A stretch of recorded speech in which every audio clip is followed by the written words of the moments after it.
Oh, I caught him. Oh, maybe not. And we are live on Oz Property Investors. We bring the big names and we have the big fun. How you going, everybody? How you going? And how you going, Brent? Great to be here, Jeff. Thanks for having me on board, mate. Yeah, Looking forward to it. I'm excited too. How about you? How about you, Joe? How's your day, man? What's negotiating away, wheeling and dealing? Wheeling and dealing, making things happen. I'm excited for this one, though. I'm excited for Subdivision. It kind of reminds me, do you remember the TV show, the movie Hercules, where he chops off that, there's like a snake thing. He chops off one of its heads and then it grows two heads. That's what I feel Subdivision is. It's nothing but cutting down one thing and turning it into two. So Medusa. Is that Medusa? No, maybe it's not Medusa. Yeah, I thought it was Medusa, but I didn't want to say it wrong in case it's not Medusa because I don't think it is. No, yeah. It's funny. I actually played. Yeah, I'm excited. I think I had a couple of good nights' sleep. So, I mean, maybe not, but I'm feeling more energetic. Last week, my energy just, I don't know, it wasn't there. So, feeling great, man. Just excited to have a chat to Brent and get some value on the show. And yeah, happy days. And we were just having some technical difficulties, but that's why we're a couple minutes late and just, shooting the shizzle or shooting the whatever. Yeah. So, also, folks, if you're watching, throw your comments, questions on YouTube and all that sort of good stuff. So let's get into quote of the week because that's the quotus with the motus. Mostus. That doesn't even make any sense. So how about, Brett, have you thought of what you want your quote to be yet? Look, I haven't thought of my quote, but one thing I wanted to say off the top of the show is, firstly, privilege to be on you boys. But number two, your graphics guy, big shout out to him. He, whatever you boys are Chris painting, Dusting. Doesn't he do well? I love that one. When Jeff sort of talked about the whole slicing and dicing, I thought, where are we going with this one? But your graphics guy, mate, hats off to him. He's done a really good job. Yeah. Bellissimo. Yeah. Yeah, it was next level. I was very happy with that. It's all cartoonized. Well done, Chris. Well done. Yeah. That's a great quote, by the way, Brent. Great quote. Yeah, great way to dodge around the quote. Maybe you should say "When in Rome" can be the quote. When in Rome, do subdivisions. I suppose. Yeah, let's do that one. Sounds good. Great city, fun city, by the way. How about you, Joe? What's yours, mate? You're telling us. My quote. I don't know how this is going to be taken because I don't know how people take it. But my quote is: "What you work on and who you work with matters way more than how hard you work." So, what you work on. Who you work with is way more important than how hard you work. Because a lot of people get wrapped up in work hard. But if you're running a race in the wrong lane, it's probably not going to yield any results. And if you're not working with good people going in a good direction, it's not going to be suitable. So I like that one a lot. I feel like if you surround yourself with good people and get yourself in the right lane and they're helping you and you're working together, then you're absolutely going to kick some goals. And that's what I love about this little community. We've got people in here that know their stuff, Brent included. We're going to soon learn the gems that you've got, mate. And if your audience, if your people are not around you, right? I don't have 100 property investors surrounding me outside in my normal life. But when you have a community like this, it's awesome. So, focus on who you work with and where you spend your time. Anyway, Jeff, sorry, rambling. Jeff, what's your quote? So my one's life is a succession of lessons which must be lived to understood. So that's by Ralph Waldo Emerson. Thinking about that, I just think it's too deep. I need to work on getting quotes where I can explain a bit easier. But I suppose what I'm saying is, and it's appropriate for this session because we're going to dive deep on what subdivisions are, and Brent's got a wealth of experience in this. But the best way of learning about something is physically kind of doing it because. Otherwise, how do you actually experience that? How do you understand that? So that's where I was going with that quote. So let's get into it, shall we? After we sort of pay homage to who we pay homage. Jeez, Joe, right into property. It isn't something we do every single day. There's actually more involved in the process than you may initially think. Like, how do you find the best agent? How do you ensure that you're going to pay the lowest fees? It's not easy, and then also throw in all the stress and pressure of selling. And that's why Scott Agate, a former real estate agent and expert property negotiator from Hello House, has created his leading agent finder service. After a 20-year career managing agents himself, Scott has personally conducted over 3,000 property transactions, along with running 3 Bell franchises. He knows all these agent tricks. Scott has created an in-depth 5-step process for his leading agent finder service. First, he establishes the true market value for your property. He uses a triangulation method to shortlist the leading agents, creates a competitive environment for those agents to send through their best proposals, vets those proposals, and then he negotiates the best agent fees for you. This ensures that you're not only getting the best rate for selling, but most importantly, you have a leading agent on your side selling your property to maximize the end sale value. Oh, and did I mention this service is completely free? If you'd like to know exactly how Scott runs his 5-step leading agent finder service, he's detailed it with the link below. Or if you'd like to speak with Scott to help find you the leading agent in your area, book a call today. There you go. Well, Inja. So and Jerry, thanks for those quick comments. She's pumped. She's excited for the session. So Jerry, thank you for sorting us. And if you have questions, let us know. But the person and man of the hour is Brent. And what I want to sort of share with the audience about you. I saw you present at a conference about sort of 5 or 6 or maybe I think it's 2015. So it feels like maybe it was 2017. Who knows? It was one of those years, a couple of years ago. And I think it was probably just before, might have just been before, a year or two before COVID, I reckon. Yeah. I mean, back before those years.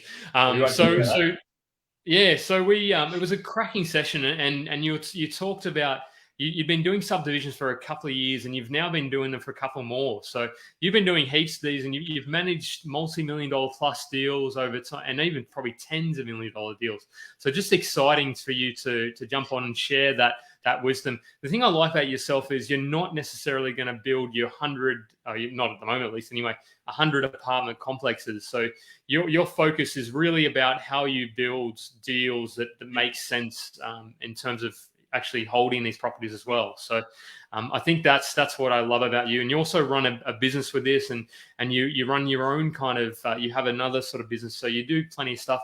You love footy as well, and you're a family bloke. So you've got plenty of bows to your string. Just a few things. Yeah, you keep busy. So that's why we're excited to have you on the show. But let's crack into the first question, which is, tell us about your first property purchase, Brent, and how it went.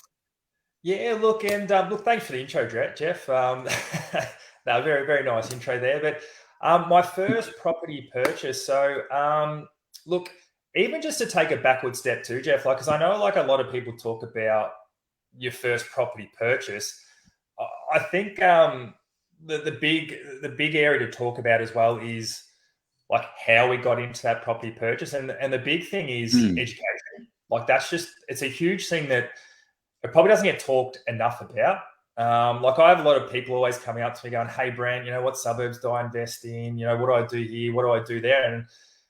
And my number one thing to people is I just say, guys, just go out and get educated. Like that's your cream. Like Joe's doing his thing. He didn't just fall into it. Like you get yourself educated, and Jeff, the project that you've recently done too. You didn't just dive into it, did you, mate? Like you got to do the work first.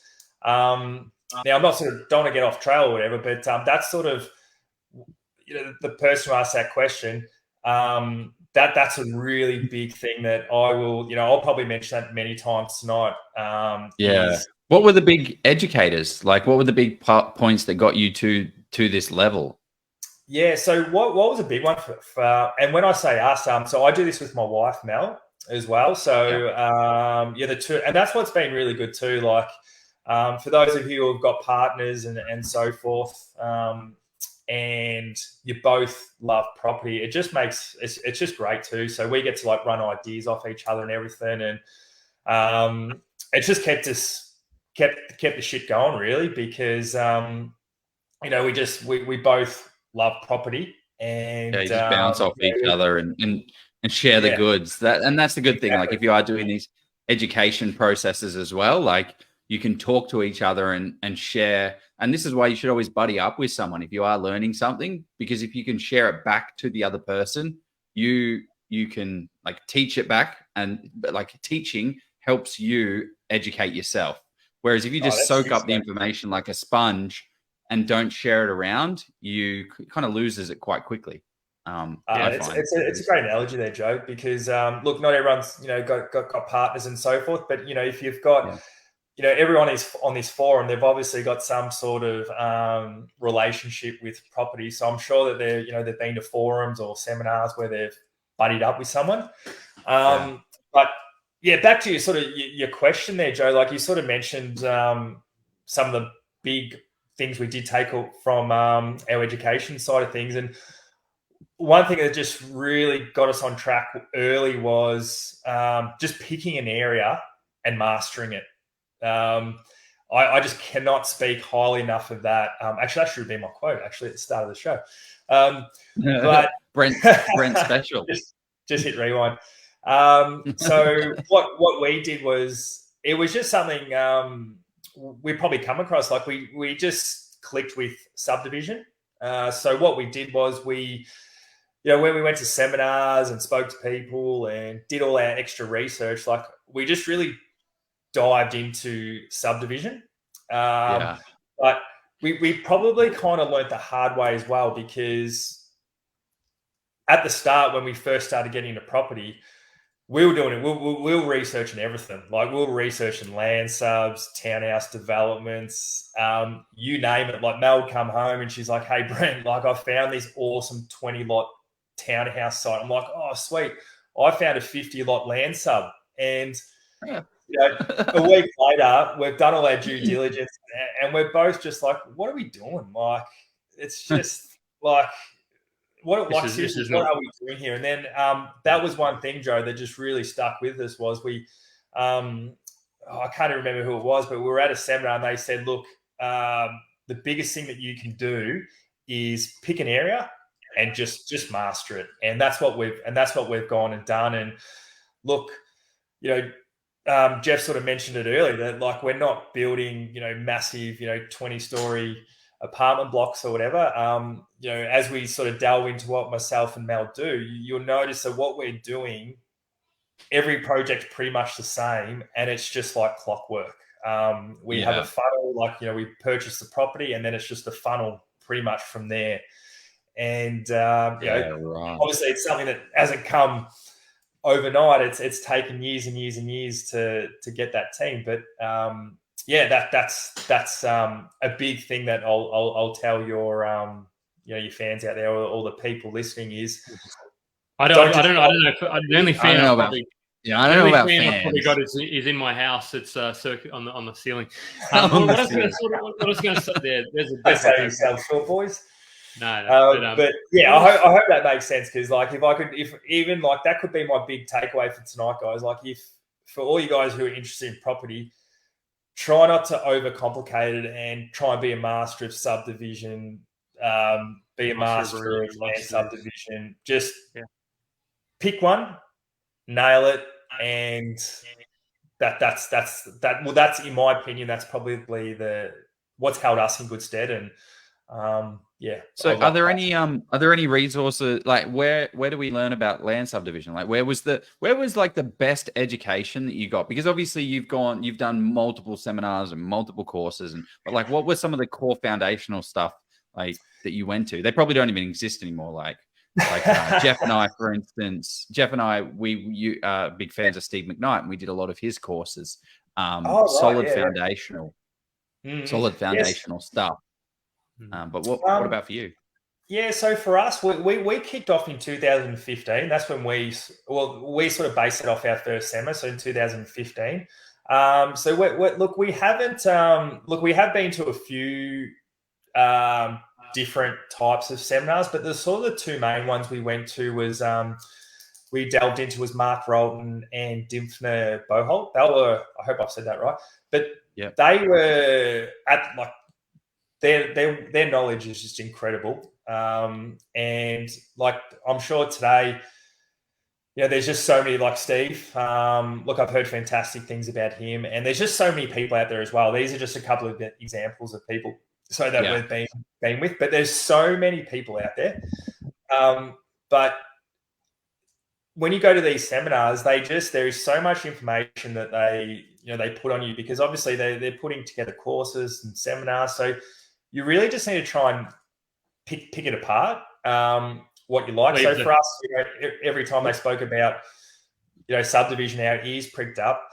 But in the end, And that's what you gravitated towards. So was your first purchase? And was your first purchase a subdivision? Like, was the first property that you bought a subdivision, or did you go straight into buy and hold, then buy and hold, then buy and renovate, then buy and subdivide? Or like, how did it work? How did it kind of flow out? So our first one we ever did, we actually bought a block of land we bought a block of land, and we actually, with council, we got it subdivided into two.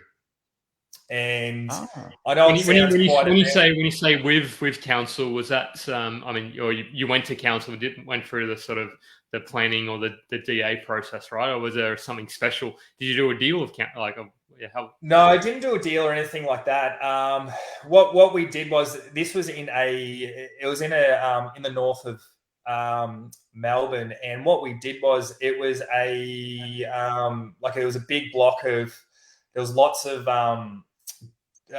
they just done a new estate pretty much, and we got to, and this is where it helps too. Like, so this was about 18 months in the making. Myself and Mel, we'd been just, building our team. And anyway, we came across a really good draftsman, and he said, "Hey, Brent, there's actually two blocks. There's about 50. So there's about 40 to 50 lots in this land subdivision, and here in this estate. Sorry." And he said, "I reckon there's two blocks here that you can actually subdivide." Long story short, we bought the one that you could, and we got that subdivided into two. So it was just it wasn't one behind the other. It had that wide frontage, and that was our first project. And believe it or not, to this day, it's probably almost been one of our best ones. And we did all the right. We picked a really good suburb. It grew to our expectations, but and that's probably one thing I want to tell you. The people listening as well. Like, it doesn't have to be like a 20-lot subdivision or a 10-story house. Like, what we did was, we bought a block of land and we built two houses on it, and like, it's been a huge project growth for us. Like, we've so that was in 2018 we did it. So it took us about 2-3 years to actually get that first deal. Like, we spent a lot of time educating ourselves, and I think, Joe, you mentioned earlier, like, how did we get into that first deal? Like, in the end,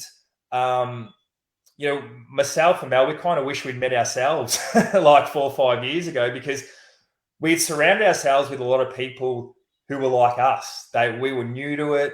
We were passionate about property, but none of us had actually ever done a deal before.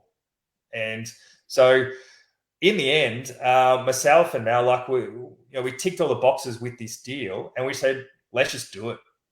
What do we got to lose? Like, we've got to have a crack here. And we jumped into it, and it paid off. Like, everything went well.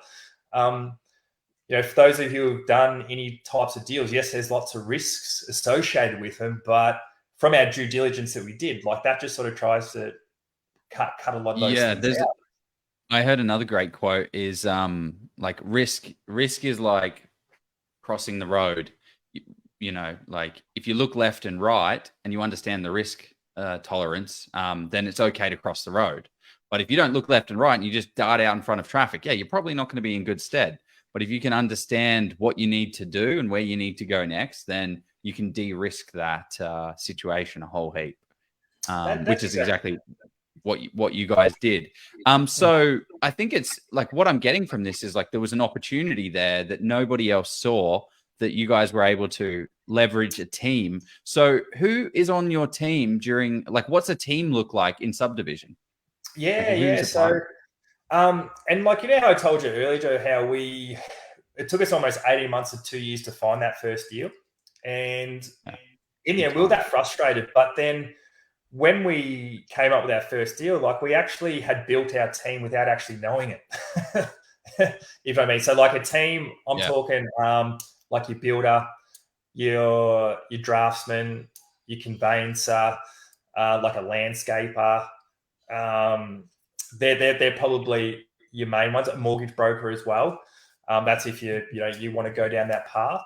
And Did you Like- consider an accountant as well as part of your team? Or Right, did and an accountant. Sorry, yeah, that helps. Yeah, definitely helps. Mel's dad's an accountant, so that we had that one ticked off pretty early, so that was a good one. But it's one thing just to and we as I said, we built this team without knowing it, because we were constantly, like, I reckon our draftsman, like, I reckon I took about 20 deals to him before his first one, saying, and we were just picking the brains out of everything. And he was fantastic, because he could have easily just said, look, Brent, mate, I'm a busy man, just bring me deals and I'll do it. But he was probably almost one of my biggest teachers, because we'd sit down sometimes, and he was just starting out his own new business as well, which probably helped the situation too.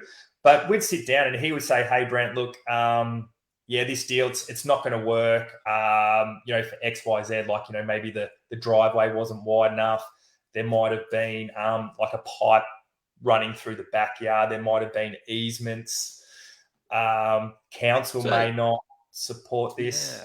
Yeah. So what are some of the core things that you need to think about, right? What can we go through, like, some of the common terms? Because you just said easement to me, you just said setback, you just said frontage. Can we cover off, like, some of those core ones? So what exactly is a frontage, for instance? Like, what does that actually mean? Yeah, so and we're going super basics here, right? Like, we've got a whole heap of there's probably people on this forum who have done more projects than me and probably know more than me, and then there's probably people who are starting out and find this really good. So in terms of, so when you're looking to do a subdivision, you really need to find something that's got a really wide driveway. And when I know I say really wide driveway, each council has different specifications on it. It could be 3 meters, 4 meters, 3.5 meters. And for those who are going to get into it, well, that's where you need to do your due diligence as well. You might find a cracking site and the driveway's 3 meters and it needs to be 3.5 meters. So just stop looking straight away. Like, just save yourself some time. So can we while we're going through these terms, how did you decide the area that did you sort of deliberately pick this area and then sort of learn the regs? It took a lot of it took a lot of time, actually, to be honest, Jeff. Because a lot of people say to me, like, Brent, give us some suburbs and things like that, and it all depends on what your needs are as well. So myself and Mel, we were looking at subdivision. So what we did was, we were just starting out as well. So we started looking at probably lower socio-economic places. So entry level kind of suburbs. That's what we're looking at, because I think the first project that we bought, the second one was probably the cheapest. That was like $206,000. The site was, and we put 206,000. Well, actually, we actually made our first sale from this one a month ago. We sold our first property from one of our developments, and you'll laugh at this, Joe. So we bought it in, 2018 for $206,000. So we kept the existing house, built 2 units out the back, and that'll be 4 years down the track. We sold the front house, which was an old weatherboard. I'm sure Jeff will probably show some photos later on. We sold it for $365,000, and I've not done any work to it at all. So 360. Okay, and then how much are the 2 back units worth? That'd be worth mid fours. Yep. So they're brick 2-bedroom units, or houses, you could call them. But the thing was too, Joe, like, we bought in areas that we just knew that, for those of you who know a lot about where you want to try and find places, you obviously find places where the government's spending a lot of money as well. That was a big point where we chose the area that we did. It's west of Melbourne, and the government was spending a lot of money there. There was just speaking to council as well. So I did a lot of due diligence. At council, sometimes you find people who are really good to talk to. Other people just don't want to give you the time of day. They were real pro-development. as well. So yeah, my rule of council is if you are going to get something checked with the council, because you can actually call, this is something that not a lot of people know. Like if you call up the council and they're a pro developer and nice people, you can just say, hey, can you please put me through to the town planner? And they say, yeah, I'll do that now. And then the town planner answers, hey, I've got this property here that I'm looking at. Can you help me through? I think it can be subdivided. And then they actually cover off and kind of work with you through the basic guidelines, covering off some of the key components of it and say, yeah, actually, this has the potential. So some of those key things that we were talking about going back before are setbacks. So what exactly, so the square meterage of the property, right? Is it a 900 square meter block? Because this council allows blocks to be split into 300, 300, 300. So if you've got 900 square meters, you have the potential for splitting it up that way. But then you've also got to worry about the frontage. So how would you describe the frontage, Brent? What would that be? So with the frontage, you'd sort of describe it in a way that it doesn't, to be honest, Joe, it doesn't really matter too much, the frontage, because with the projects that we're doing, we keep the existing house. So I think, are we on the same page? Like, because the house that's actually a really good point. So with the frontage, like nothing really needs to change. It's probably more the width of the driveway. That's probably one of the first things I do look at. Like you can sort of run your eye over and go, yeah, that's probably wide enough. But so for those I guess I'm just trying to get like some of the key phrases to like, learn about. So what a frontage is how much of the front of the property there is meter wise. So if you are going to subdivide a block and split it down the middle, there will be a requirement for how much the minimum that block is. But what you're doing, Brent, is you're keeping this front house and cutting out the driveway and putting a house under here, and creating something called a battle axe block. But one of the other things that you talked about was an easement. How would you describe easement for the people? Yeah, look, in the easy terms, Joe, I'd say an easement is something you just can't build on. So, that's good. I've never heard it explained that simply before. Like, well done. Like, it is. No, because I've had it 2 times explained to me. The first time I had no idea what the guy was talking about, and then the second time the guy just said, "Hey, Brent, an easement is you just can't build on it." Or if you do have an easement, we do have an easement on one of the developments that we did, but we made that where we put a car park. Like a car spot, but that was just an open car park. It was more of a car space.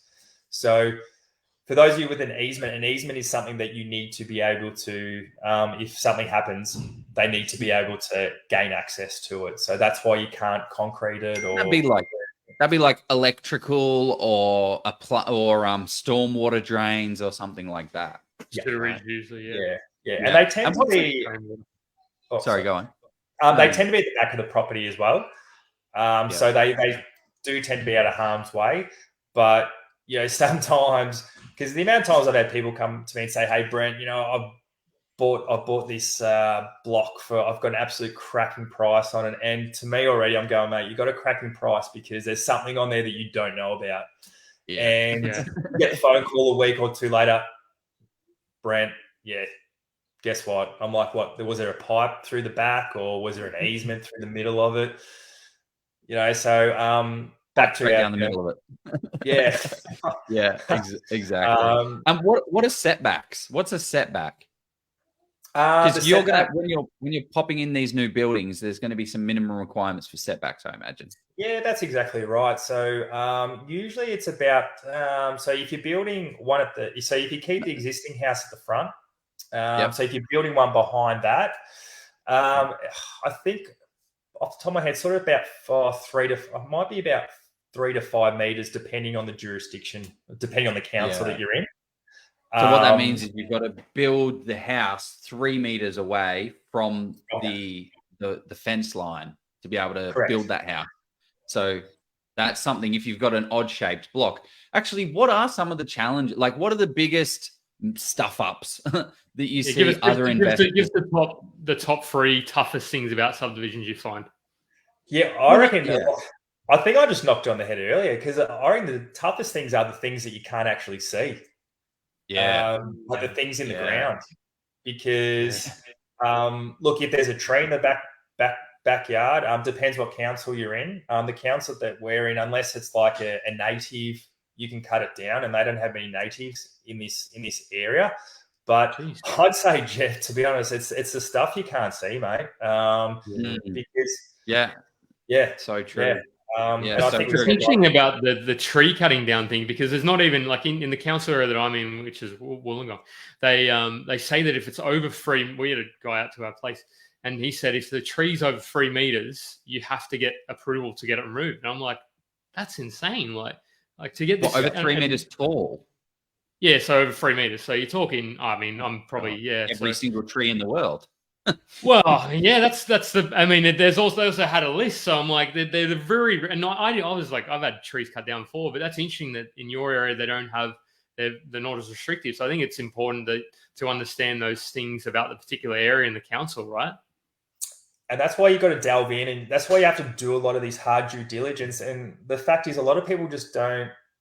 It's not like people are lazy and they don't do it, but some people just don't know what they need to do due diligence on, because you could have the best deal possible, and you might have a 1 meter eucalyptus tree in your back corner, and they're like, "Nah, mate, you can't cut that down," and it might be a deal breaker. Like, I don't know how.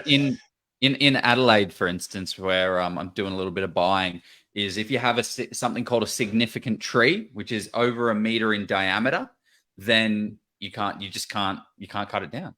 Also, if you've got a tree in your neighbor's yard, so your yard's here and the neighbor's tree is hanging over the top of your yard, that can be considered an easement because they believe the roots of the tree are to the canopy of the tree. So you actually think you have a 900 square meter block, but in fact, it's got a big tree hanging over it, and you can't split it 3 ways. You can only split it 2 ways, which could then you purchase a property bidding as high as you possibly can to a 3-lot subdivision, and you can only do a 2-lot.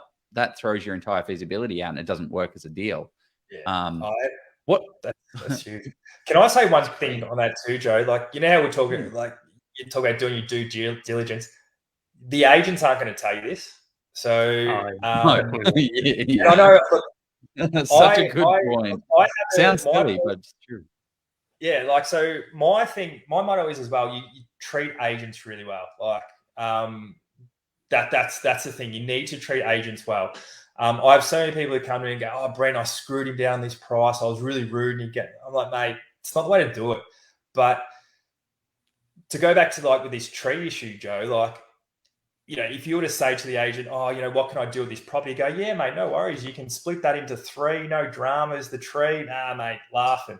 And then if you said, "Oh, well, how do you know that?" "Oh, mate, I sell property here all the time, yada, yada, yada." And then you buy the property, go to council, and like, "Nah, mate, you can't do it." So, look, some agents, and I might be generalizing, but like I tend to find a lot of the agents don't know too much about development sites in terms of what's underneath, because they're busy people as well. Like they don't have one or two jobs.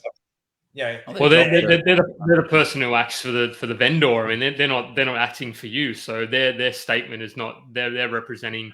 Their purpose is to get the property sold for the highest amount that it is. It's not, and it's up to the caveat emptor. It's up for the person buying to do that. To do those checks with the appropriate people, like your town planners and like your your people who kind of know the regs, what can be done. Oh, exactly. And because you know how I was saying earlier that how people say, "Hey, Brent, what suburbs do I choose?" A lot of these people who, you know, I might tell them a suburb, so they find the suburb, and then they go to the agent, and then they say to the agent, "Can I subdivide this property? Can I do this?" It's like, well, what do you actually like? You might do the project, but you're not going to succeed down the track because all you're doing is asking people, like, they're just leading you. You're just asking people to do things for you pretty much. And what you need to do is you need to educate yourself so you're almost ahead of the game. And that's something that myself and Mel have really been able to do, that we've got to the stage now that agents know what we want. So whenever a listing for them comes up, they just call us. One, because they know that we'll buy it because it ticks all our boxes, and number two, They know that we're just going to pay like what it's worth. We're not going to try to rip them off or anything like Market that. value. Like, so what are some of your boxes? You said it ticks some of your boxes. Let's cover off some of those boxes for a development subdivision. So like probably I'm just trying to think off the top of my head here, Joe, but like the locations, the big one. So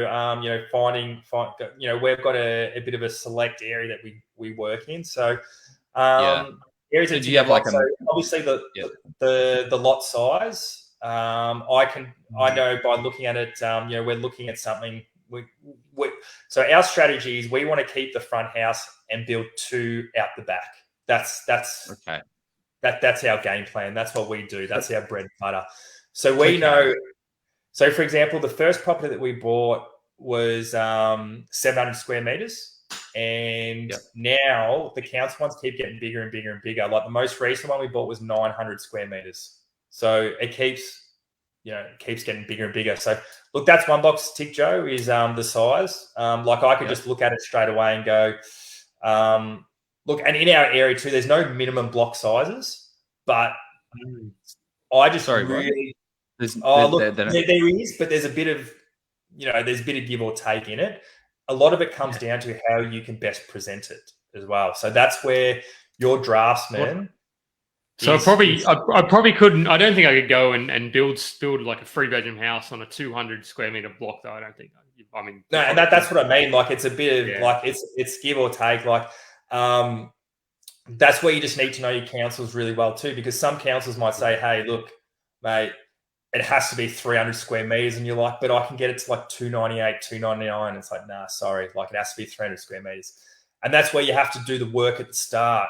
And like for us, our guy who does our draftsman, our draftsman is just fantastic. So that's why I'm getting so you draw up plans. So you find a site, you find a 900 square meter. Like, what's the minimum lot size that you would consider a deal for? Yeah, probably be around mid-8s, I'd say, Joe. Yeah, mid-8s. Okay, so like you find an 850. And then you will say, yep, this can be subdivided. In my mind, there's enough driveway here. There's a house on the front, and I reckon I can fit those 2 in there. What happens next? What do you then do to be able to – what's the next step? Yeah, so then the next step, because like that's just visually looking at it, Joe. Like you can sort of tick a few boxes there. Like it because they're the big ones. Like there's access, there's driveway access, and then also I look at the house setback the front house is. Like the front house might just be set back a couple of meters from the front. Other times, you might look at a site. It might be 900 square meters, but the house is smack bang in the middle. Right in the middle. And for what we're doing, you just put a tick cross straight through it. So, but to answer your question, Joe, what I'd probably do there in my head, I'd probably start to think, okay, like minimum is we've got to think, okay, we've just got to try and get at least two bedroom houses at the back here. You might say houses, units, whatever you want to call them. They're small houses pretty much. So I just do a bit of my due diligence that way. And then I will chat to my designer about it. And just pretty much we'll just nut it out. He'll just look at it. He might take a day or two, just have a bit of a look at it. We'll see what's underneath the hood pretty much. We'll see if there's any easements in a thing like that, because those things are kind of hard to get a bit of access to if you're not in that sort of area. Like if you're not a council or if you're not working in that sort of game, if you're not in the property game day to day, you don't have that sort of data. So he'll just look at that and pretty much he'll measure up too. Like he'll see how wide the frontage is, how long it is, if 2 are going to fit in there. And pretty much from there, that's when we'll just, if it ticks that box, and he won't just say, hey, Brent, I think we can squeeze 2 in. Like, that's not good enough for me. Like, I'm not going to cop that. Like, I think we can, I'm like, I need to know that you can build 2 houses on there at the back and have a bit of GST, like have a bit left over. And he knows that because the deal just won't work. If you can only build, instead of building two bedders at the back, and you're forced to only build a 3-bedder at the back, like you can lose hundreds of thousands of dollars, guys. Like it's really, and that's where, and then there's obviously a bit of risk with it, every deal that you do. And look, we've done eight, and we've never had one. Yeah, well, we've never had one where we haven't done what we thought we could do. So so that's awesome. So he does. You do the due diligence. You know the frontage. You know the setbacks. You know how big the lot size needs to be. It ticks all your boxes, and then you go to this drafts person who knows and understands the town planning regulations as well, and then he'll draw up property. Mate, people, your phone is lighting up. People is mum calling and saying, "I can see you on the telly now." Yeah, my phone's off as well. I don't know what's going on here. I'm not very tech savvy. Oh, it must be on your computer. It's not my phone. Yeah. Oh, okay, cool. So then he's like, "Yep, Brent, green light. You can build 2 at the back." Then what do you do? Then you go to the agent, I imagine, then negotiate, or like what's it look like? Yeah, pretty much. And this happens really quick too, Joe. It's like this is almost like a same day 24-hour period, because for those of you who know, like when it comes to development sites, you got to move really quick because a lot of people are in the game for it. And if you wait too long, you just they just move really quickly. If it's a good development site, it'll sell within 3 to 4 days, I reckon. So you just need on that point, how are you finding the last sort of 12 to 24 months? Are you finding it's getting increasingly hard to secure these sites at the prices you sort of want them, or how are you finding that? No, look, I think it's still pretty good, Jeff, because we know what we're doing. So we know what we're looking for. That's the big thing. We know what we're looking for. So when it pops up, it's just like, well, all right, let's go do it. So the most recent one we did was we purchased it August last year. And like in terms of the price, the price was competitive, and everything's been going really good so far. We're waiting for. So what are we now? We're March now. We purchased it in August last year for a client of ours, and we're expecting like our development approval any day now.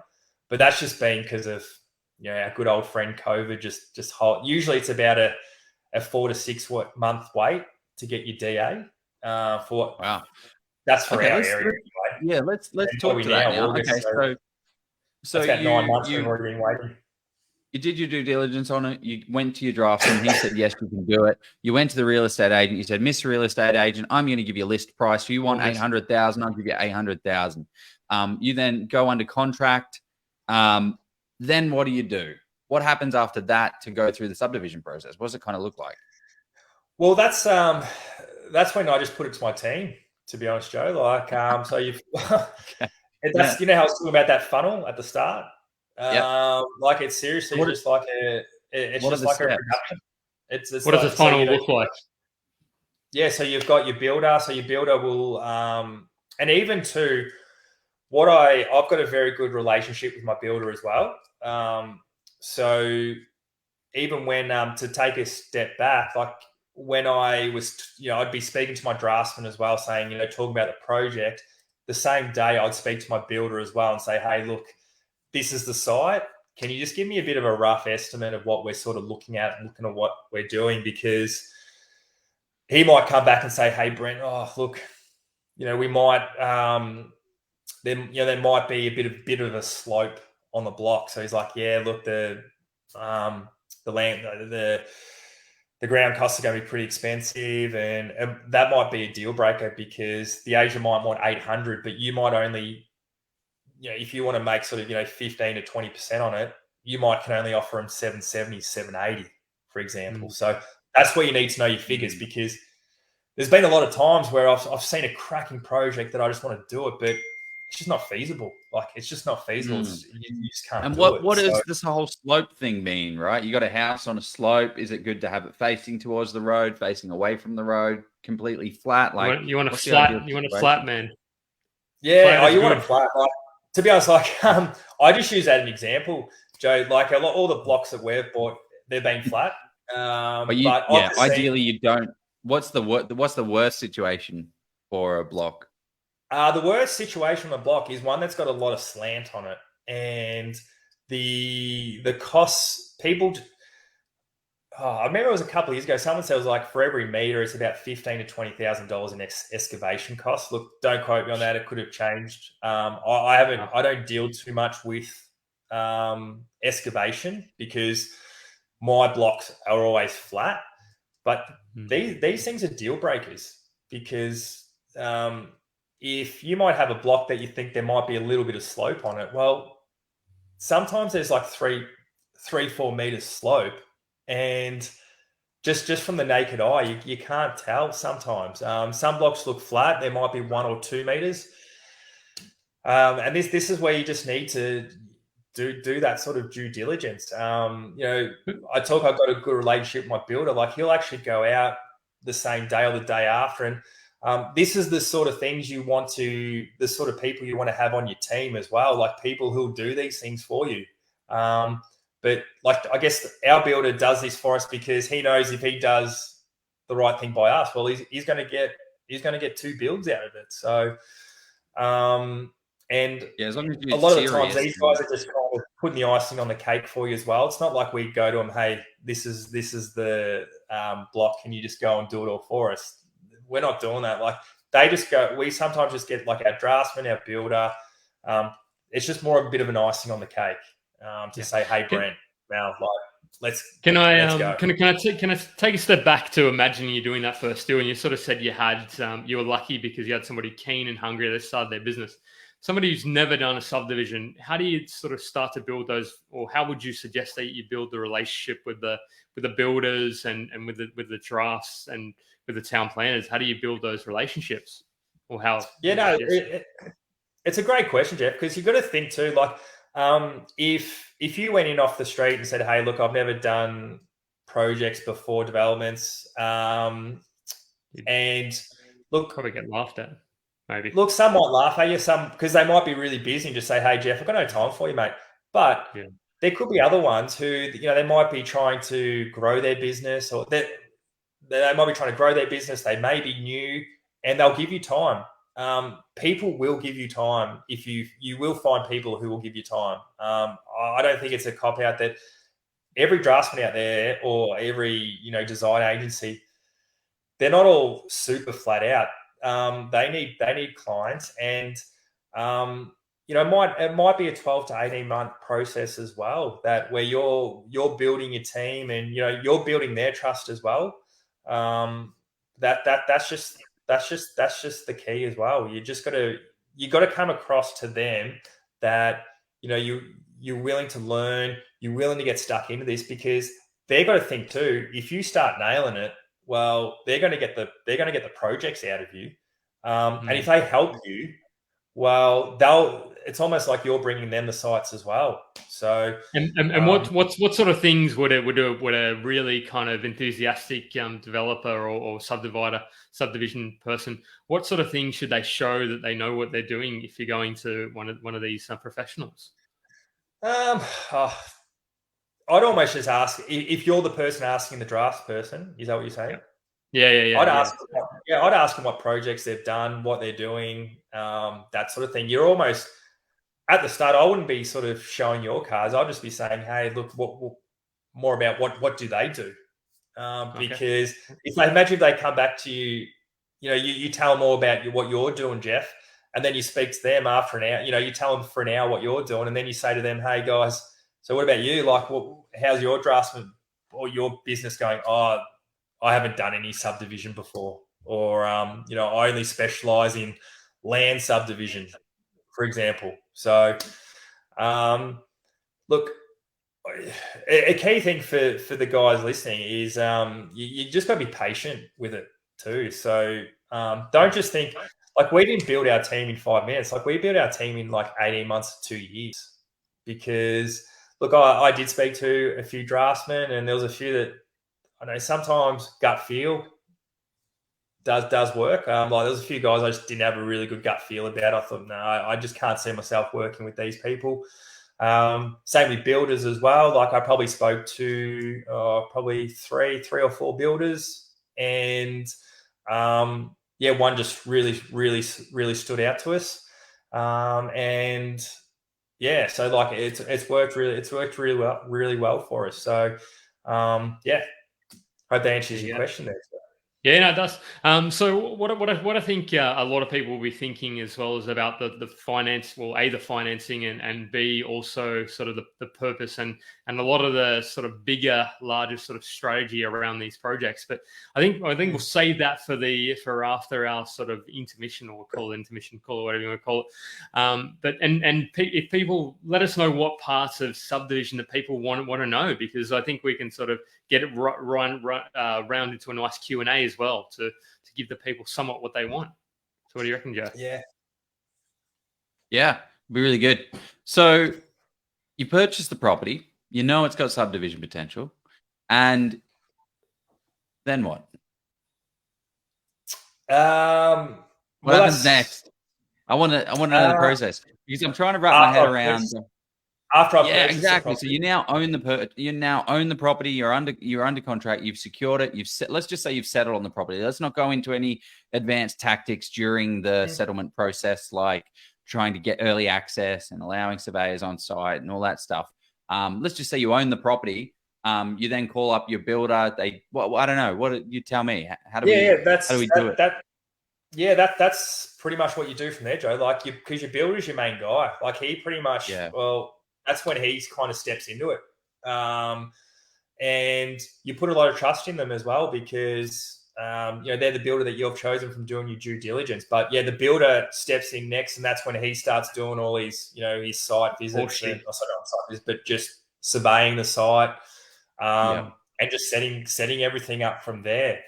And that's pretty much how it goes from there. What about council? So who lodges all the council stuff? Surely there's council stuff. Sorry, yeah. So I thought you said so we purchased it. So pretty much as soon as you purchase the property, the draftsman, like to save time as well, because what a lot of people, and this is a mistake a lot of people make, is they'll wait the 60 or 90 days until the property settles, and then they'll put it into council. As soon as I buy the property, bang, our draftsman's already got a good idea of what they want to do on the property, so they'll send that off to council. And and then we'll just start engaging the builder for him to start doing his work as well. So what is it? So do you go through spheres for your subdivision?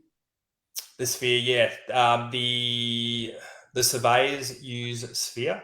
They're big on that, and also the draftsman does as well. Yeah, because that's how they all communicate. Exactly. It's just a portal. It's just a portal online. It's like a portal, isn't it?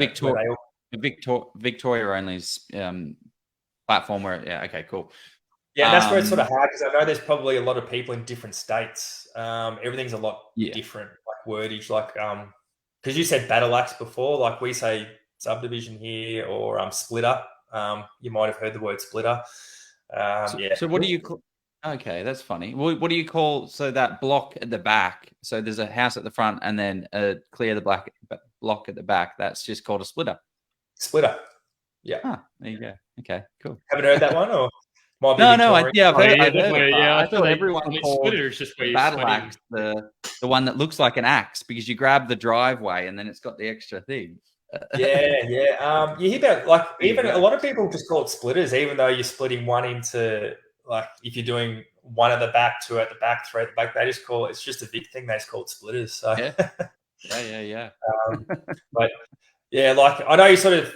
It's a process that you really need to know, Joe. So like, and that's why it just takes a lot of due diligence to know these sorts of things. Because if you think that buying the property is the easiest part, well, if it's your first, second time, like there's just so much to it. And that's why I just really, anyone who wants to get into their first project, like just you need to surround yourself with people that have done similar projects, or you need to educate yourself. Otherwise, you're just going to be stressed.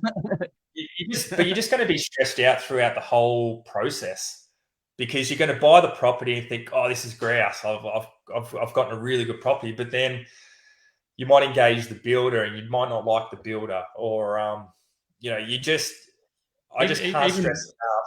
Even things as simple as when you're engaging the builder, talking about kind of sort of liquidation or sort of over cost overrun clauses, or even sort of fixed or cost plus. And that's actually a question that somebody brought up in the and I think it'll be interesting to get your thoughts on as well. But there's a difference between potentially a cost plus builder or cost plus building contract versus a fixed price. I mean, ideally fixed prices. But the problem with that is what happens. What happens is the builder can't fulfill because of the rising costs of materials. What happens then is, do they have insurance? All these kind of questions you need to consider when you and put in and get your conveyancer or your solicitor. Well, to look into those. It's better them to go broke than you go broke. Well, but what happens, Joe, if you've already committed to the purchase, then you have and it's halfway through being built. Then how do you continue to keep moving forward with that project? You have to. Yeah, and it's going through that legal process. So ideally, you want to, good point. I'm not sure, Jeff. I haven't come across that myself, so I'm not sure how it works. But I am aware of a few builders who, like I've had a few friends who have had projects ready.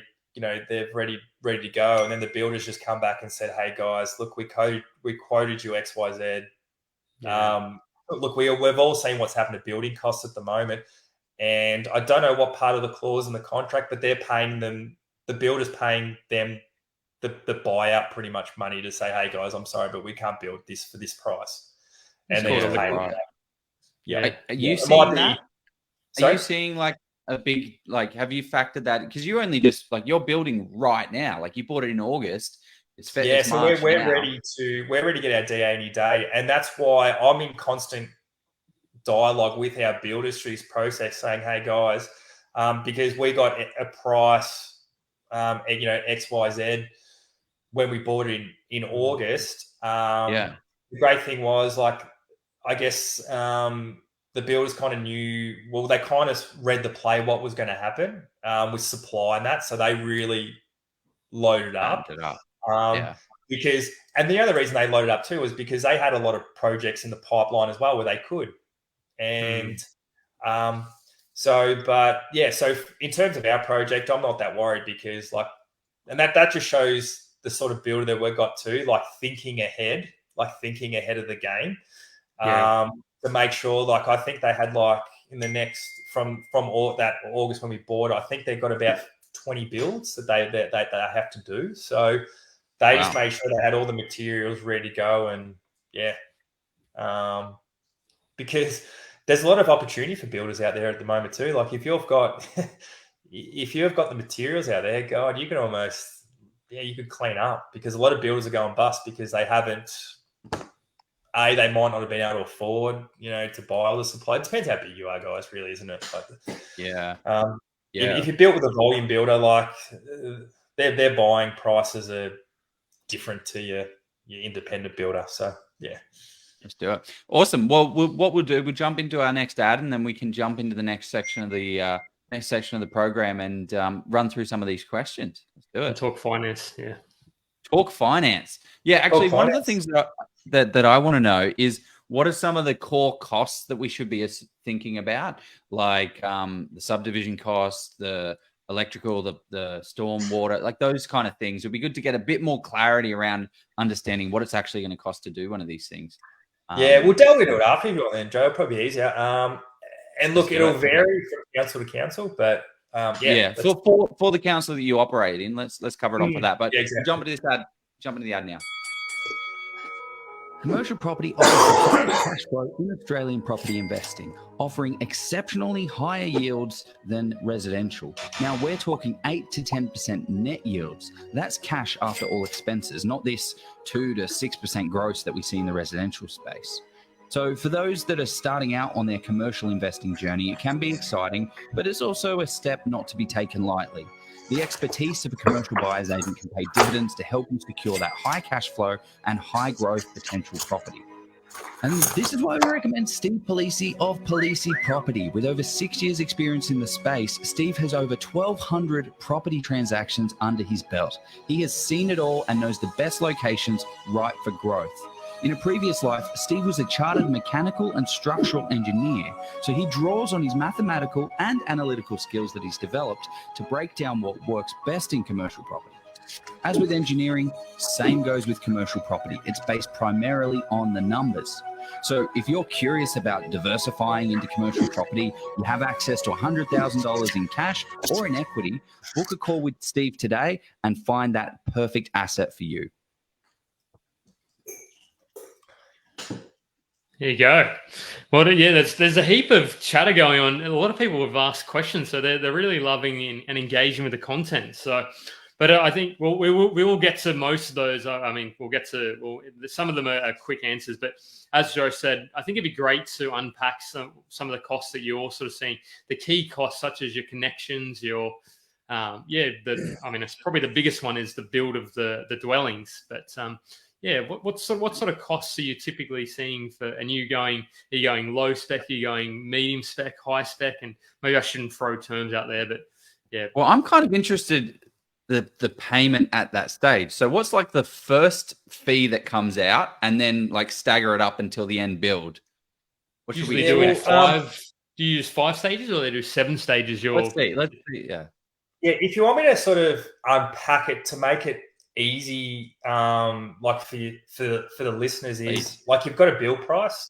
Let's just say the build price is $500,000 to build the 2 units out the back. All right, so that's just a build price. One of the big things where people get unstuck, and we touched on it earlier, is what's under the ground, and that's what you call your infrastructure costs. And then I guess you get a lot of people who say, what are infrastructure costs? Like, what are you talking about? So, what are they? And so your infrastructure costs are a lot of the things that I think you'll just sort of talk about, and then Jeff, like what do you got? Like your group, so like all your electrical under the ground, like your water, and that's like setting up your group meters. You might have detention systems as well, so like where all your water goes off. So it might be about, I've had projects where you haven't actually needed a detention system, like you just don't need them. Whereas my most recent project, I've got the actual thing in front of me here now. The detention system for each one was $15,000 for each unit. So that's $30,000. Yeah. Wow. So, and then detention, I bet most people haven't even heard what a detention system is. Like, and then all of a sudden getting charged $30,000 for it. God. And that's the thing, Joe. Like that could be your profit, like a lot of your profit. People don't base that in there. So, I'm just sort of looking through it, and that's probably one of your big costs. But then that's where you need to do your due diligence, because like some of my other projects, there hasn't even been a cost on your detention system. So because the runoffs and that sort of thing. And look, you got to leave that to the experts. You can't sort of look at the site and go, oh, the detention system's going to be 15 to 30,000. That's where you've got to rely on your builder and people who are specialised in that field to do it. And given, I'm just interested, given that you've got to make sort of decisions relatively quickly on a site, how quickly, if you were to, I imagine you're doing all these costings and going to your builder prior to going unconditional.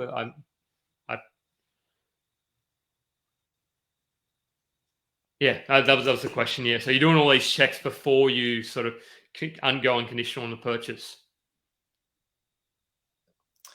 Yeah, sorry, Jeff, you sort of broken up a bit there, mate. Yeah, he was saying, he's going a bit robot-y. He was saying, do you go unconditional? Do you do all of these checks and fees and stuff, like all these things during the unconditional phase, right? Like before settlement, after you've exchanged on contract, after settlement, before settlement, sorry.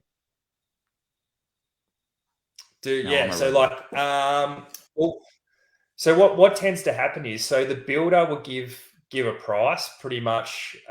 He might say it's like, the build's 400,000. Your infrastructure costs are going to be 50,000. I'm just using lame terms here, guys. Yeah. But he might say, but it's not like it's a ballpark. It's a stab in the dark. He might say, hey, Brent, it's 50, but I reckon that I've accounted for the detention system to be $20,000, and he goes, we might be able to get it, to 0 or 10, so we might actually, come out at $30,000. So, because in other words, he's been very conservative with his numbers, so he's building some buffer in that cost, which yeah, and you would have seen it with the development that you did, Jeff. Like, I'm not sure how you went about with yours, but you need to almost have the trust in the builder that he's not. And I've got the relationship with my builder where he's not going to say, hey, Brent, the infrastructure cost is going to be 20 grand. And then they come back to be like 120 grand. Yeah, definitely. That was very much the case with ours as well. And that's, sorry, yeah.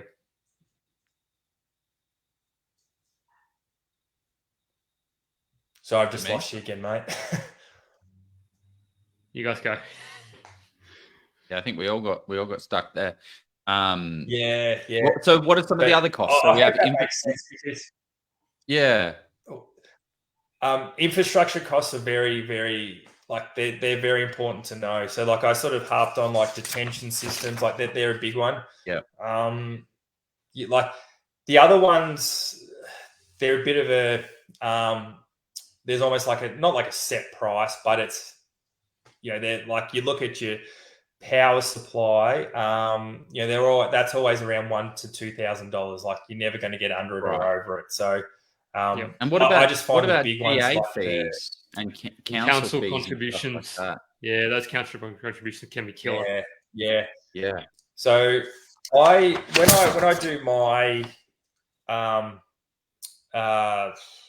fees, when I do my due diligence, I'll have like planning costs, infrastructure costs, and then subdivision costs.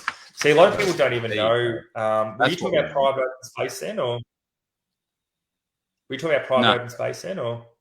Oh yeah, I mean, it's part of the See, some people don't even know about that. So, like, private open space is 2%. So, 2% of the cost of the development you have to pay to council. So yeah, I think I've got some people I know did a development down the coast, and I think that prime open space was sort of 3 or 4, and it was my mind was blown when they told me that cost in that, and this was and the council won't improve your development unless you contribute these fees to the services. So exactly right. Yeah, private open space, it's a huge one. So it's usually 2% of what the site value is. So. So when you say site value, like the purchase price or the end sale value? Well, and that's the thing, Joe. Like sometimes they base it on the sale price, because when you finish a project, you haven't titled it yet, so you haven't done the subdivision officially as yet. So it's not actually, the 3 dwellings aren't individually titled. So what are some of the costs for the subdivision? The costs of the subdivision. So that's probably that's one of the main costs, is the private open space. Like I've got it in front of here, title lodgement. Private open space is your big one. Just looking through plan of subdivision. So for what we're doing, it costs about $5,000. That's to get the 3, and that's pretty much for the survey to go in and give each house a number, pretty much. Put out the pegs. That costs like $5,000. Yeah, put up a mailbox that you pay for. It's nuts. So like, see, a lot of people don't, like, they might do the project like what me and Mel do, and then they just leave it. They might just leave it with 3. But when it comes to, if you want to sell them, see, a lot of people might want to sell one. Well, you have to do the subdivision, don't you? Like each block has to have its own title. And then, even with, finance, that sort of thing, banks want to see that yes, they might see that there's 3 properties on the block, but it's only under one title, so they might just value it as under one. So, look, I'm no mortgage broker. Like the mortgage brokers out there they'll know a lot more about that than what I do, but that's just the basics that I sort of know about. Yeah. But what I tend to do is, as soon as I do the project, I always get it subdivided. Yeah. The only reason I do that is...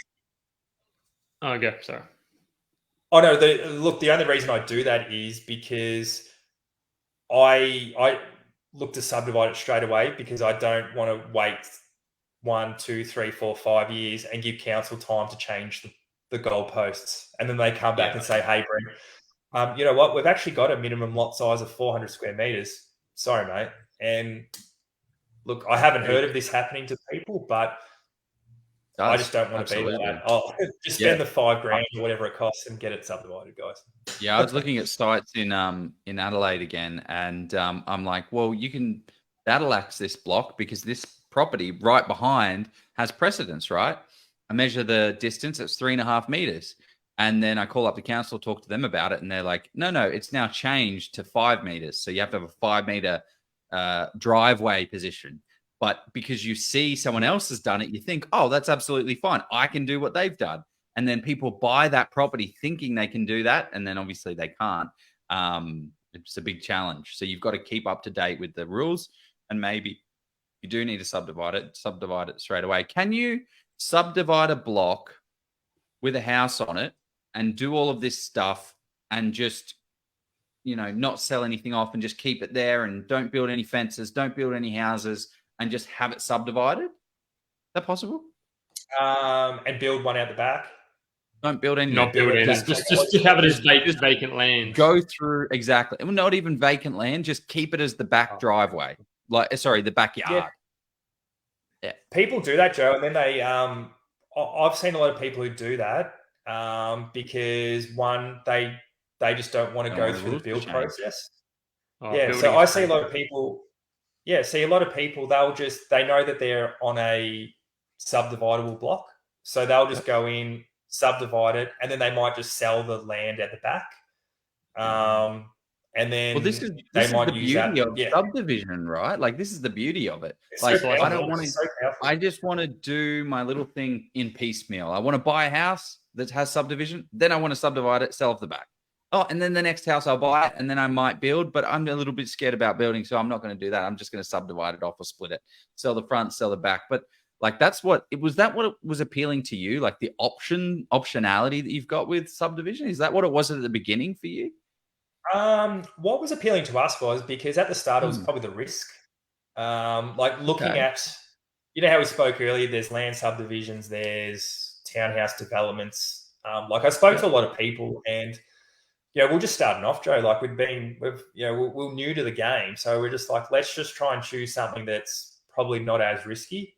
And don't get me wrong, subdivision's still risky, but we just did one and loved it. Went really well. Let's do it again. We did it again. And then that's why, now we're, many, many down the track, and it's just like clock that. For us now, the hardest thing is just buying the property, because as soon as we buy the property, we just throw it into our, just throw it into our team. They get it done. But that's the thing too, Joe. Like a lot of people think to make good money out of property, you have to do a 20 lot subdivision, or you have to do a 20 lot townhouse development. Like, if you ask me, that's the quickest way to go broke. Like, if you nail it, that's awesome. Like, man, geez, you're going to have some good dollars at the end of it, but you're probably going to have no hair. Like it's very, very, I'm sure it's very stressful. If you see me in 3 years with no hair, you know what I've done. Exactly. I'll be like that 20 lot subdivision. You should have done it, Jeff. So, but that's what we did, Joe. That's how we sort of got into it. Like, we looked at subdivision and we saw it's probably not the riskiest one, but then we looked at it, like, we're making some good money out of it. So we've been able to do. Our strategy is we hold all of them. So we build, we buy the front, build the 2 at the back, and we keep all 3 of them. That's been our strategy. I think our next project, we've been looking to do another one, but because, and like we might talk about it a bit later, but we've got a business now where we actually do it for people, like a hold their hand and do it for them. So we're sort of more been specializing in that at the moment. But I think if we did do another project, I reckon we would do the project, but we'd sell the front one and probably keep the 2 back ones. I reckon that would be our. Why would you do that? Just because we've already got a lot of properties. So what our strategy was is it's like what you find is so if you said to someone who's got 20 properties, which ones are you going to sell first? You're going to sell the worst ones first, aren't you? So that's just what we're looking to do now. But we've done a lot. One of the things that I'm interested in, and obviously we don't want to go too deep into your finances, but is how do you actually, the banks stop lending after a certain while. How do you keep going? Like you've done 8 on the go and you're keeping all the properties, which is 3 properties on one lot. That's a lot. Like how do you finance and keep going? Have you got like company trusts and all that crazy stuff set up, or like how does we the do bank have all keep those lending? Yeah, so we've done so of those 8, like we've done 5 ourselves, and we've done ones for other people as well. So, yeah. But so did you hit a lending wall for yourself? Did you guys hit that wall of lending where the bank's like, you've got excellent, we can't lend you any more money, or like how's it work? Yeah, our most recent project, we did hit a bit of a hurdle with it. And it's just, that's where it gets frustrating too, because like you've got a good project in front of you and you can't get the lending for it. And you're like, guys, look at it. I hope there's no bankers on here, but geez, they're frustrating. Like, my God, they don't want to make money. But I totally, and that's probably why I think, Joe, if we did another one, we'd probably sell that front one just to free up.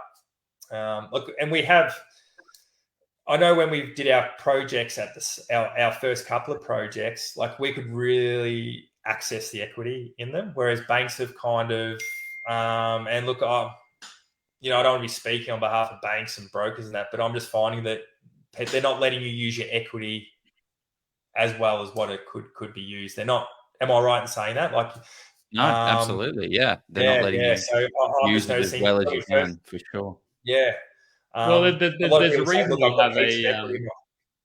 Sorry, I was going to say there's a reason we don't have like or we're not likely to have a US-like meltdown. It's because we do, there are, and whether that's, I mean, for sophisticated kind of investors who are more comfortable taking that risk, is that the right move or not? I mean, yeah.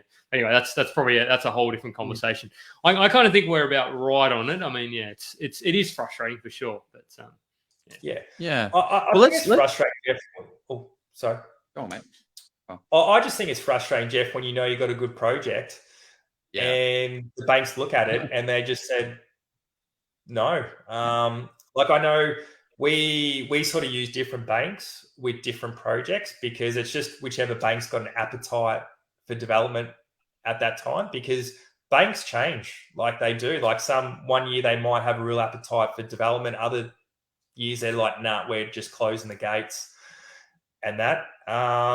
And it can be quite frustrating because I remember our most recent projects, like it's probably been almost our best one in terms of the figures, and yet the banks were still looking and going, look, sorry, we don't have an appetite for it at the moment, and we're like, far out, like it's hard, like it's quite frustrating. Imagine if it was your first project as well, like you've got this the joint venture. The joint venture comes in, not that, but that's where you got to have a good, like I go through a broker, I go through a mortgage broker, and even before the deal even starts, we still have the chat. So every time I call him, he's like, Brent, what are we doing now, mate? Like we do stress him out a little bit because we do, we've got to make $1 million, don't we? But we don't just finish a project and then just jump into a project and then call up our broker and say, hey, we've got a deal. What do you think? And it's too late. Like once we finish a deal, all right, we, probably gather our thoughts, get everything subdivided, see where we're at. And then, we'll talk to our mortgage broker and say, all right, Trev, like where to now? Like, we're looking at doing another project in the next 6 months. What are you thinking? And he might just say, "No, Brent, go for it. You know, no dramas." Or he might just say, "Oh, I just look to hold off because maybe give it 9 months or something like that because the banks don't have an appetite." But pretty much make sure you just got a broker that you trust, and you still got to know your own finances, but you got to have a broker that that knows their stuff. Well, let's jump into the questions. And one of the first ones one of the last one, most recent ones was this one here. Don't use the bank. Do you use the banks or do you use the next tier? So are you at that next tier of lending for like second or third tier lenders, or are you with the banks? Do you just go straight to the banks? I imagine that seems like a statement, though, doesn't it? Don't use the banks or do and use. No, I think it means do you use the bank maybe on a mobile? Yeah, I think so too. So we've found recently that the big banks, like your big four, aren't a bit anti-development. So we've been looking at ones like Macquarie, St. George. Yeah, that's where I find these banks have had a bit of an appetite. This is a sort of a hard question for me as well, because like I just don't. This space is always changing, isn't it, guys? Like, yeah, exactly. You just go to whoever's giving you the money. Well, you know what I mean? Like, you almost go to your broker and say, "Mate, who's going to give us the money?" Yeah, there are a lot of other tiers out there that you can use, but we've with our developments and with our client developments, we've just, I think they've used us or them have used like second tier developer bankers. Yeah, because at the moment I'm just finding the big four aren't lending with development. Yeah, nice. Okay, well, let's have a look at some of the other questions here. Prepared these a little bit. It was a really good one from Jerry, who, I mean, I think this is for people who is this something? I think we may have chatted about this, but this is something you do as a, would you call it a side business, Brent, or what's your? Yeah. So am I doing this full time? So with our property stuff, like, because we've got our team in place now, I get this asked all the time, Brent, why aren't you just doing it full time? I'm like, well, with our developments, when we buy something, well, we just put it into our funnel, and there's nothing for me to do. Or there are things for me to do, like you're still sort of project managing it, but you don't need 40 hours in a week to do it. It's probably a couple of hours, maybe an hour or two a day. Now, because we've been really successful in our own developments, that's why we've actually opened up our own business, myself and Mel, where and that's probably starting to gain a bit of traction. So I think long term we'll probably look to do it full time, but at the moment, we don't need to. So hope that answers that person's question. Yeah. Here's a good one here. It was right at the beginning when we were talking about mastering an area. So how do you become a master of an area? It's a great question. See, like if you master the area, like that's, and who's that, Greg? Look, it took us a good 12 to 18 months. And I don't even know what is mastering the area too. Like how do you define that? But my advice to Greg would be, you just need to work out pretty much, what council's appetite is for development. If this is just, say, if Greg's after subdivision, you need to go to council and say, look, what's your take on development? And you'll get an answer pretty like what Joe was saying earlier. They'll tell you if they are interested. I'd even just start to sniff around. I'd just drive around the area as well, just to see are they just building single houses, just one house? Are they only building singles, or are you driving and you're noticing that they're knocking down houses and there's 3 houses being built? Is there apartment blocks being built, if that's something that you want to get into? So I know that was a big thing that myself and Mel did. We just drove around the areas, like the suburbs around the areas that we liked, and it tells you a lot of things. You see what's happening.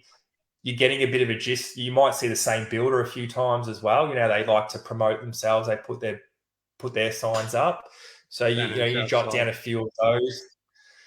Yeah. So you get a really good feel for it. Do you even read just, do you read the state environment plan, and do you read the land environments, the SCP and LEPs for the areas as well, or did you do that when you first started? Well, they don't have them in. It's not the same. It's not called an LEP. Yeah, ours is a little bit different. Yeah, like you talk like floodplains and things like that.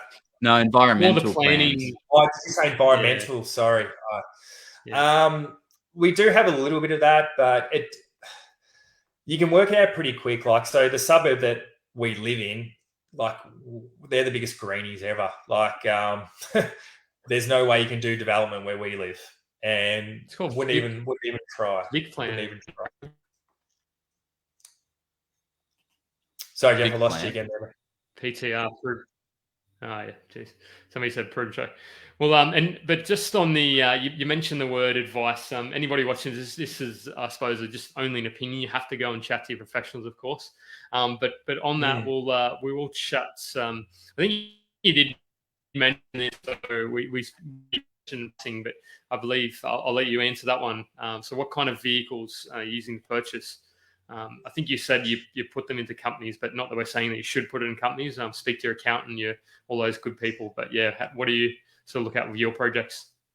Yeah, that's what we do, Jeff. And I think I've said it like before. That's where you use your team, and they just sort of tell you the best way to do these sorts of things. You need to really understand what company structures are, like trusts and that sort of thing. Don't just say your accountant says, "Oh, Jeff, you need to set up this in a trust and a company," like take their advice, but understand it as well. Like know what you're doing. Okay, so that's why there's just so many layers to this whole property thing. It's exciting, but I find trusts and tax, geez, it's boring, but you need to know it.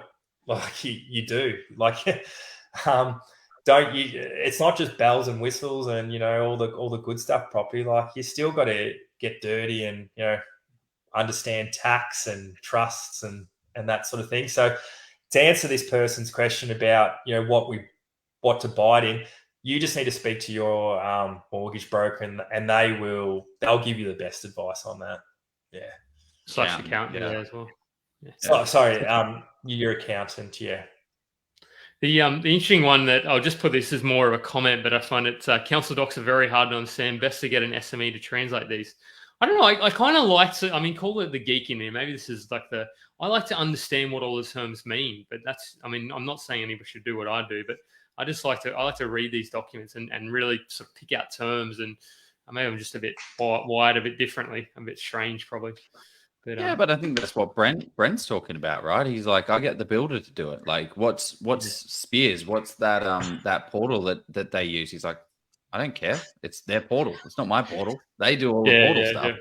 Yeah.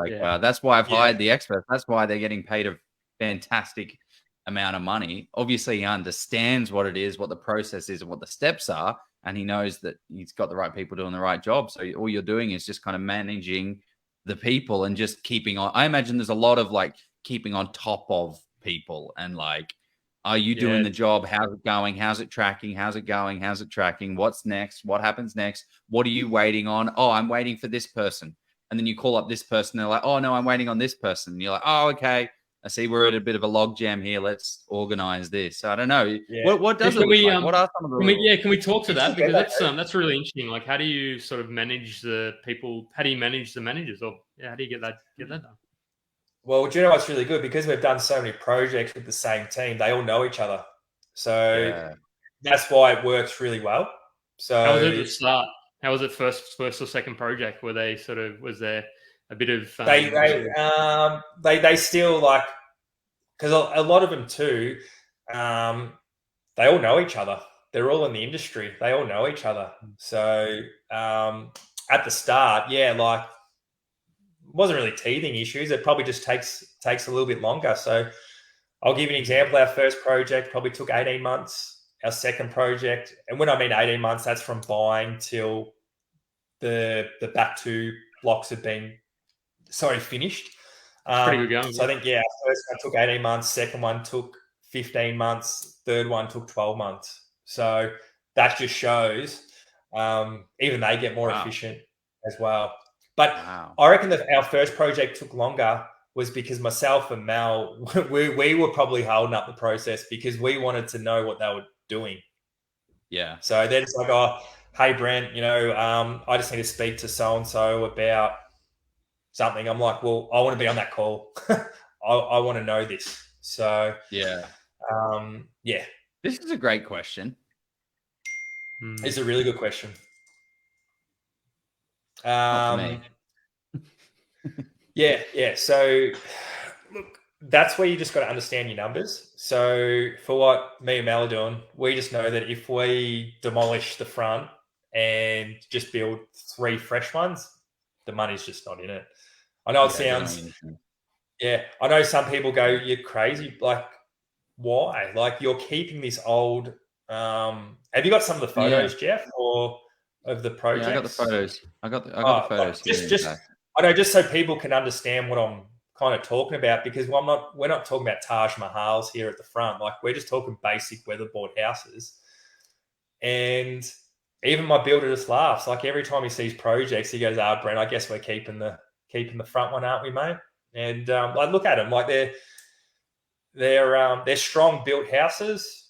Yes, they're weatherboard, but hey, they're doing the job. So yeah, and here's some of the infrastructure costs that we're talking about. Yeah, so that's probably a good one to talk to. Yeah, so that's the they're your power boxes and so forth out the front there.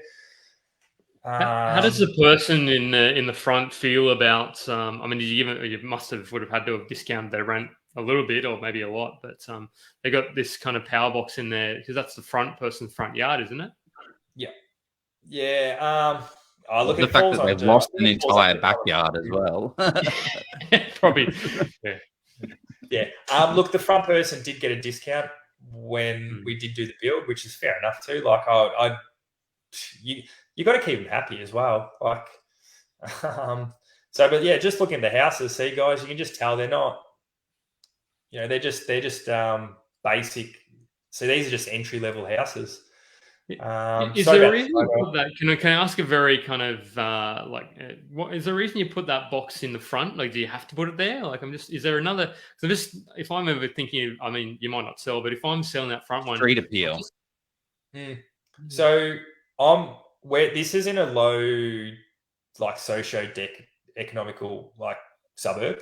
So if this was, this is where you got to build towards. You got to build to your area. And that's fine. Whereas if we're probably up the next tier, you'd probably build a nice box around it, and people could put their bins near it and so forth. But did you move for the area that it's in, it doesn't really matter. Did you move the power line for this house? Like, it's there and then it's here. It's a different angle, isn't it? Yeah. They had to. There was something to do with power and. Look, I couldn't tell you exactly what it was, like, but that's. But then there's another hidden cost. Mm-hmm. Yeah. There you go. Well, it's part of, like, because what you got to do, you've got one house running off power, and then all of a sudden you've got 3 running off. So you've got to change the mains and all that sort of fun stuff. So I've got to apologize about this photo. It's not a very good one. I wish I need to get this is one we finished. When was this? Late last year. And see the size of this block, this was just under 900 square meters, this one, whereas those first 2 that you saw were about 700 square meters. So yeah, looking at the shape of that. Fact? So actually you can fit 2 on here, can you? 2 properties. Sorry, Joe, what was that? You can fit 2 properties on here on the back. Yep. So was it a concern about this weird shape? Yeah, and see, that's where you just got to know what you're doing. So, like, I looked at that and I thought, let's give it a crack. Whereas I know a lot of people would have looked at it and said, there's no way you can get 2 on it. And that's why I wanted to show you guys an example that it doesn't have to be, a nice rectangular shape. We made it work. So there's about, I think it's about 4 meters off the back of the front house, Joe. We've put a fence line up, and then we've built two-bedroom units, the ones you can see down the bottom here in the backyard. And they're all on separate titles. They will be at the moment. Yeah, It's all under the one. But I'm in the process now of getting them all subdivided. Yeah, nice, sweet. Yeah, okay, that's done. Thanks for sharing those photos. We've probably got it just gives people a bit of an idea, doesn't it? Like, yeah, it does. does. Yeah, you can actually put some basic to names type of thing. Yes, some properties that we've probably got time for. I want to be respectful of Brent's time. He's taken at least already an hour and a half.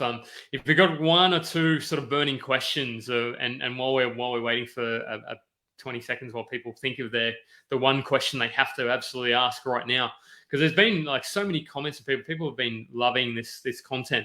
So Joe, but you normally have at least one question or two. What do you want to throw one in just while we're?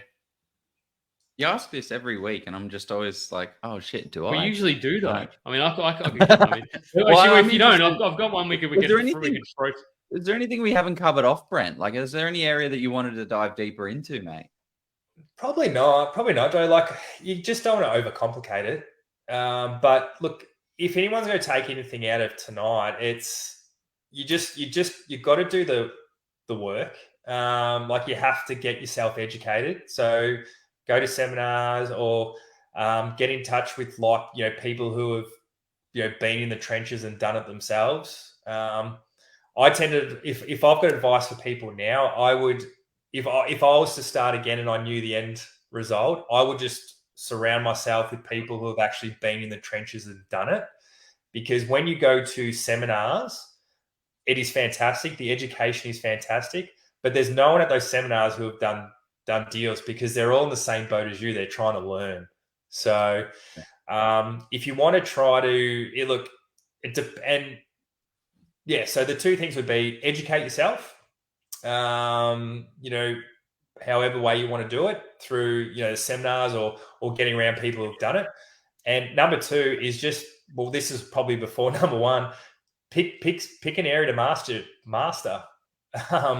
Don't try to, and look, there are people out there who are doing subdivisions, are doing land subdivisions, are doing townhouse developments. Hey, that's awesome. You probably need a company of people to do that.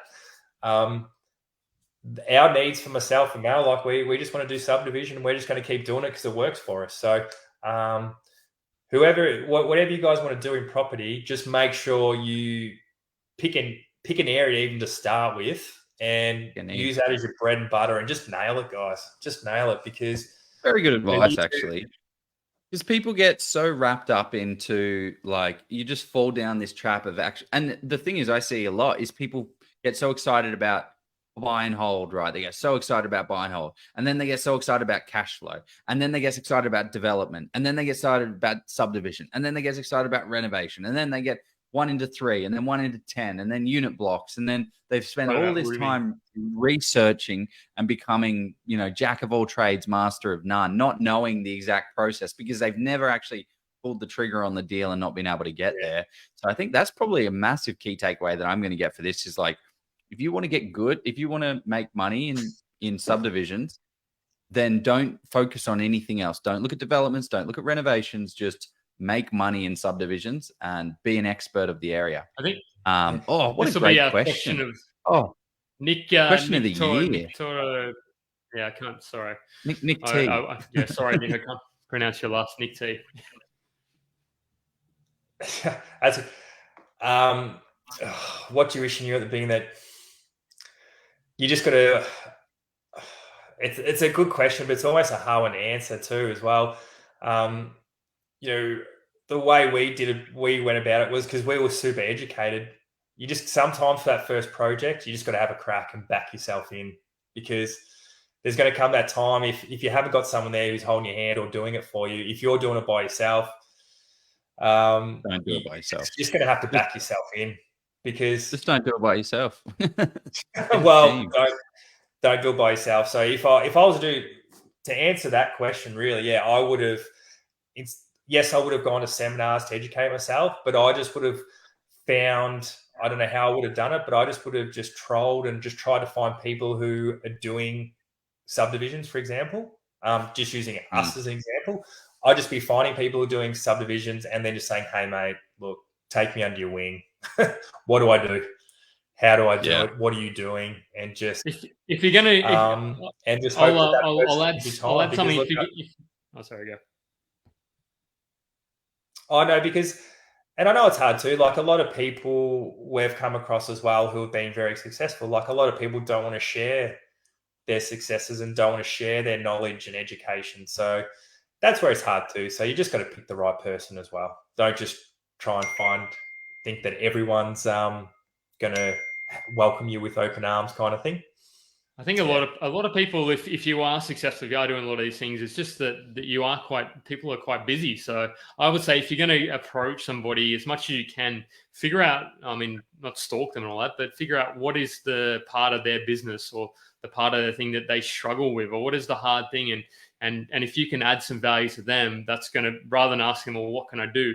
Actually say, hey, look, I know it takes time to find sites. Can I be like your gopher and help you find? I mean, that's hard though, because then how do you know how to find sites is the question. But I think it's difficult. Like at the start, like it's like with anything, like the starting off is the hardest bit. It's the hardest bit. So, but if you're really passionate about it, you don't make your own luck. Like you just, it'll happen for you. So, yeah. Love it. Can I tell you a funny story though?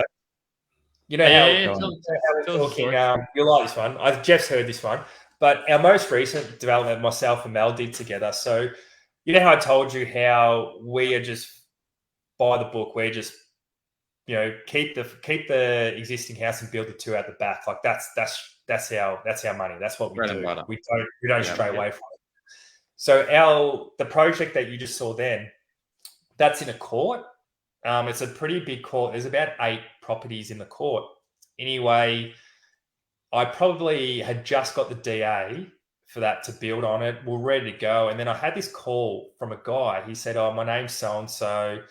Can we meet up? I just want to have a chat to you about your property. And I said, oh, look, mate, I'm ready to go. Like, I just got my DA approved. I'm ready to build. And he goes, well, I actually... there's 8 houses there. I actually own the other 7 houses in this court. So, yeah. So I was like, oh shit, man, how do I get yours this? Is right in the middle as well. Yeah, and our house is in the middle. Long story short, he had all these grand plans where he wanted to build. One was this massive childcare center, huge childcare center, and the other one was a 4-story a 4-story apartment block, which there was no precedence in the area, but he said he can get it across. And look, I never said no or anything. I just wanted to hear what he had to say. And the figures that he was talking, like we're talking like a lot of zeros than what myself and Mel make from our profits. And do you know what we said to him? We just said no. Yeah, we said no because, hey, this is what we do. We have our structure. He wanted to get you factored into the deal. We'll tell him you can buy all 3 when we sell them. Well, that's what I said. I go, mate, well, this is what, and he couldn't believe it. Like, he goes, mate, you're crazy. He goes, you are throwing away a lot of money. I said, well, mate, because the thing is, if this went pear-shaped, I could lose all my other properties, like, because we're talking a lot of money with the profits. And he was trying to do something that in our area, they had never done apartment blocks or 3 to 4 level story apartment blocks. But he thinks that, well, he said he had it all done with council and everything like that. And I said, mate, that's fine. You can go and do that, but I'm going to go and do my development because I know it's going to take me 12 months, not 10 years. But that's just, a bit of a story that you come across because, quite interesting. COVID probably wouldn't have helped your situation, but we'll see how that one unfolds. No. Maybe we get him on the awesome, show. Man. That's so much fun. I think that's one of the things I think I'm going to take away from this is just stick to what you know, right? And build a team. Like I said in my quote at the beginning, who you work with and what you work on are far more important than how hard you work. And I think you do a lot of Thanks, This is the Nick first T. of these sessions I've attended. It's been great. Thanks, Nick T. Good man. It's on YouTube as well, man. Yeah, I think we've got plenty there. You've epitomized my quote really well, which is always a nice little thing. So how can people get in touch with you? Because you've been kind of hinting it a little bit, but I feel like you're a man that doesn't like a hard sell. So sell to me as if the cameras are off, mate. What the hell do you do, and how can people get in touch with you? Yeah, look, and it was just something that came across. Look, so what myself and Mel have done, we've just set up our own business, and you can call it what you want. It's like what do you call it? We're called Focus Property Group. So we're pretty much like a project management company, you could say.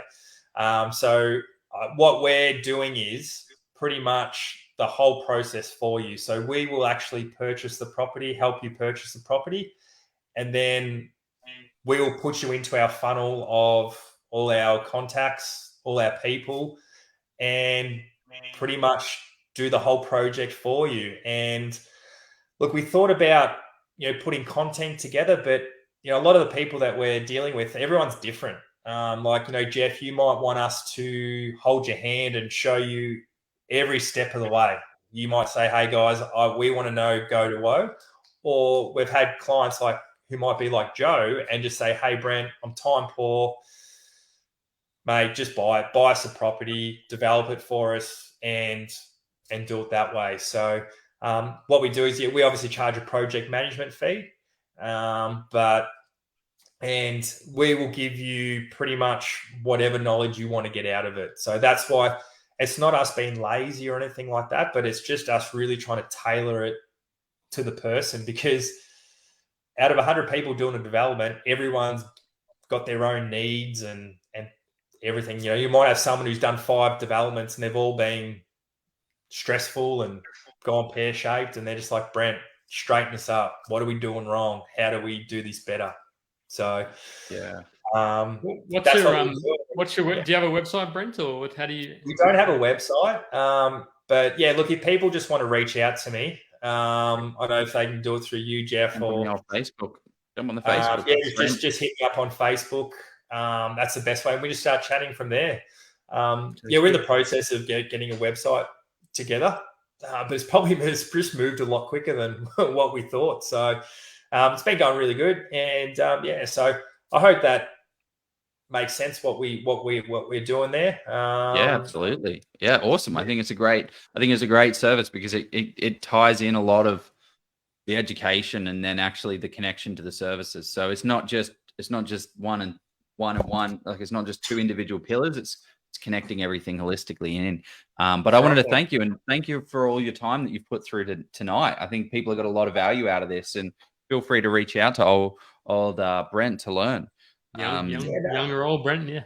No. Thanks for being such a somebody who jumps in this stuff and just helps out in the community occasionally and does that sort of thing as well. So really appreciated, and I'm sure we'll keep in touch as definitely, Brent. So thanks for jumping on, boys. And thanks for having me on. Had a lot of fun, and look, hey, we're all passionate about property, aren't we, guys? So it's just good to talk about it in quite an informal setting that we've got here.